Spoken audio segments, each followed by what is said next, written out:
बिहार चुनाव में जीत के बाद अब बीजेपी का पूरा फोकस पश्चिम बंगाल पर है, यानी कि अब मिशन बंगाल शुरू हो चुका है। अमित शाह ने पूरा प्लान तैयार कर लिया है।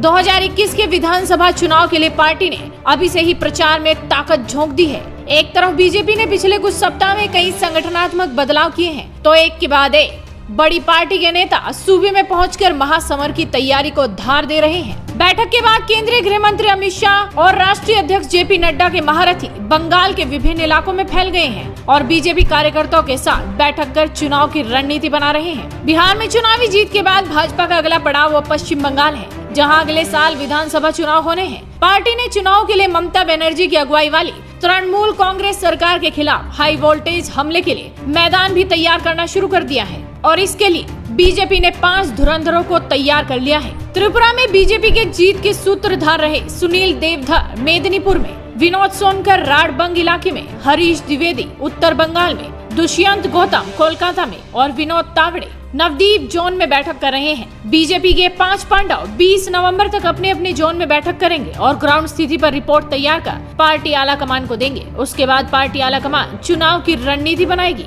आपको बता दें कि बीजेपी के केंद्रीय नेता और पार्टी महासचिव BL संतोष, पार्टी महासचिव और केंद्रीय प्रभारी कैलाश विजयवर्गीय, राष्ट्रीय उपाध्यक्ष मुकुल रॉय, संयुक्त महासचिव शिव प्रकाश, बंगाल के सह प्रभारी अरविंद मेनन और अमित मालवीय ने जोन के प्रभारी नेताओं के साथ बैठक की थी और रणनीति भी तैयार की थी। अमित मालवीय को अभी हाल ही में बंगाल का सह प्रभारी बनाया गया है। इसके अलावा बंगाल चुनाव की कमान केंद्रीय गृह मंत्री अमित शाह और राष्ट्रीय अध्यक्ष जेपी नड्डा ने खुद अपने हाथों में ले रखी है, क्योंकि बीजेपी ये जानती है कि बंगाल की लड़ाई उनके लिए आसान नहीं है। यही वजह है कि बीजेपी प्रमुख जेपी नड्डा और गृह मंत्री अमित शाह ने राज्य पार्टी इकाई के बजाय केंद्रीय नेतृत्व के प्रत्यक्ष प्रभार के तहत विधानसभा चुनाव के लिए कमान रखने का फैसला किया है। प्रदेश बीजेपी के अध्यक्ष दिलीप घोष कहते हैं कि अमित शाह और जेपी नड्डा बंगाल चुनाव पर नजर रखे हुए हैं और वैकल्पिक रूप से हर महीने दोनों नेताओं का बंगाल दौरा भी होगा, यानी कि ममता बनर्जी को मात देने के लिए बीजेपी की रणनीति पूरी तरह से तैयार है। अभी हाल ही में अमित शाह ने पश्चिम बंगाल का दौरा किया था।